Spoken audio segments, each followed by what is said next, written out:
Hello guys. So ഇന്ന് നമ്മളൊരു JavaScript interview question ആണ് നോക്കാൻ പോകുന്നത്. ഓക്കെ, സോ ഇവിടെ എൻ്റെ കയ്യിലൊരു കോഡ് സ്നിപ്പറ്റ് ഉണ്ട്. സോ അതിലെനിക്ക് രണ്ട് വേരിയബിൾസ് ഉണ്ട്, സ്റ്റുഡൻറ്റ് ആൻഡ് ഏജ്. സോ രണ്ട് കോൺസോൾ ഡോട്ട് ലോഗിൽ ഞാനത് സ്റ്റുഡൻറ്റിനെ ഡിലീറ്റ് ചെയ്യുന്നുണ്ട്, ദെൻ ഏജിനെ ഡിലീറ്റ് ചെയ്യുന്നുണ്ട്. സോ ഇതിൻ്റെ ഔട്ട്പുട്ട് എന്താണ് എന്നുള്ളതാണ് ക്വസ്റ്റ്യൻ. ഓക്കെ, സോ നമുക്ക് ആദ്യം ഔട്ട്പുട്ട് ഒന്ന് നോക്കാം, എന്നിട്ട് ഞാനിത് എങ്ങനെയാണ് ഔട്ട്പുട്ട് വരുന്നത് എന്നുള്ളത് എക്സ്പ്ലെയിൻ ചെയ്യാം. Okay, so note test dot JS.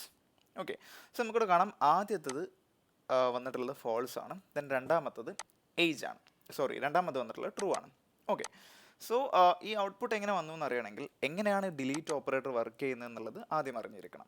Okay, so നമ്മൾ ജാവാസ്ക്രിപ്റ്റിൽ ഡിലീറ്റ് ഓപ്പറേറ്റർ യൂസ് ചെയ്യുന്നത് ഒരു ഒബ്ജക്റ്റിൽ നിന്ന് ഒരു കീ ഡിലീറ്റ് ചെയ്യാൻ റിമൂവ് ചെയ്യാൻ വേണ്ടിയിട്ടാണ് നമ്മൾ ഡിലീറ്റ് ഓപ്പറേറ്റർ യൂസ് ചെയ്യുന്നത്. ഓക്കെ, സോ ഇനി നമ്മൾ ഡിലീറ്റ് ഓപ്പറേറ്റർ ഉപയോഗിച്ച് ഡിലീറ്റ് ചെയ്താൽ അത് റിമൂവ് ആയി കഴിഞ്ഞാൽ സക്സസ്ഫുൾ ഡിലീഷനിൽ ഇത് ട്രൂ റിട്ടേൺ ചെയ്യും, അതല്ല ഇനി അത് ഡിലീറ്റ് ആയില്ലെങ്കിൽ ഫോൾസ് റിട്ടേൺ ചെയ്യും. ഓക്കെ, ഇങ്ങനെയാണ് ഡിലീറ്റ് ഓപ്പറേറ്റർ വർക്ക് ചെയ്യുന്നത്. സോ ഇവിടുത്തെ കേസിൽ ആദ്യം വരുന്നത് സ്റ്റുഡൻറ്റ് എന്ന് പറയുന്ന വേരിയബിൾ ആണ്.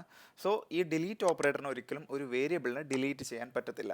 ഓക്കെ, അതുകൊണ്ടാണ് first console dot log false എന്ന ഔട്ട്പുട്ട് ലഭിച്ചത്.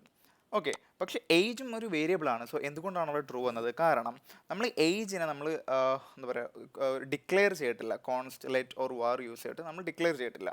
സോ ഇങ്ങനത്തെ സിറ്റുവേഷനിൽ ഈ ഏജ് എന്ന് പറയുന്ന പ്രോപ്പർട്ടി ഗ്ലോബൽ ഒബ്ജക്റ്റിലോട്ട് അസൈൻ ആവും.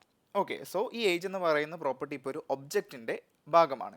അതുകൊണ്ടാണ് ഈ ഡിലീറ്റ് ഓപ്പറേറ്റർ ഏജിൻ്റെ കൂടെ യൂസ് ചെയ്തപ്പോൾ നമുക്ക് ട്രൂ കിട്ടിയത്. ഓക്കെ, സോ നമുക്കറിയാം ഡിലീറ്റ് ഓപ്പറേറ്റർ ഒരു ഒബ്ജക്റ്റിലുള്ള എല്ലാ പ്രോപ്പർട്ടികളും ഡിലീറ്റ് ചെയ്യാൻ പറ്റും. സോ നമ്മുടെ ഏജ് ഡിക്ലെയർ ചെയ്യാത്തത് കൊണ്ട് തന്നെ അത് ഗ്ലോബൽ ഒബ്ജക്റ്റിലോട്ട് അസൈൻ ചെയ്യപ്പെടും. സോ അതുകൊണ്ടാണ് നമുക്കിവിടെ ഏജിനെ ഡിലീറ്റ് ചെയ്തപ്പോൾ നമുക്ക് ട്രൂ കിട്ടിയത്. സോ ഇനി നമുക്ക് ഗ്ലോബൽ ഒബ്ജക്റ്റിൽ ആ ഒരു ഏജ് എന്ന് പറയുന്ന പ്രോപ്പർട്ടി അസൈൻ ആയിട്ടുണ്ടോ എന്നൊന്ന് നോക്കാം. സോ ഇതിനായിട്ട് നമുക്ക് നോഡിലാണെങ്കിൽ നമുക്ക് ഗ്ലോബൽ എന്ന് പറയുന്ന ഒരു പ്രോപ്പർട്ടി ഉണ്ട്, അത് വെച്ചിട്ട് നമുക്ക് അതിലുള്ള പ്രോപ്പർട്ടീസിനെ എടുക്കാം. സോ ഞാനിവിടെ console dot log global dot age എന്ന് കൊടുത്തു. ഓക്കെ, ഇനി ഞാനിതൊന്ന് റൺ ചെയ്ത് കഴിഞ്ഞാൽ എനിക്കിവിടെ കാണാം. സോ നമുക്ക് കാണാം 18 എന്ന് പറയുന്ന ഈ ഒരു ഏജിൻ്റെ വാല്യൂ പ്രിൻ്റ് ചെയ്തിട്ടുണ്ട്. ഓക്കെ, സോ ഇത് ഗ്ലോബൽ എന്ന് പറയുന്ന ഗ്ലോബൽ ഒബ്ജക്റ്റിലോട്ട് ഇത് അസൈൻ ആയിട്ടുണ്ട്. സോ നമ്മൾ നോഡിലായതുകൊണ്ടാണ് ഗ്ലോബൽ എന്ന് പറയുന്ന കീവേഡ് യൂസ് ചെയ്ത്. ബ്രൗസറിലാണെങ്കിൽ നമുക്ക് വിൻഡോ കീവേഡ് യൂസ് ചെയ്തിട്ടും ഗ്ലോബൽ ഒബ്ജക്റ്റ് ആക്സസ് ചെയ്യാൻ പറ്റും. ഓക്കെ, സോ അപ്പോൾ ഇതാണ് ഇതിൻ്റെ ആൻസർ ആയിട്ട് വരുന്നത്. സോ നെക്സ്റ്റ് വീഡിയോയിൽ നമുക്ക് വേറൊരു ക്വസ്റ്റ്യൻ ഡിസ്കസ് ചെയ്യാം. Thank you for watching.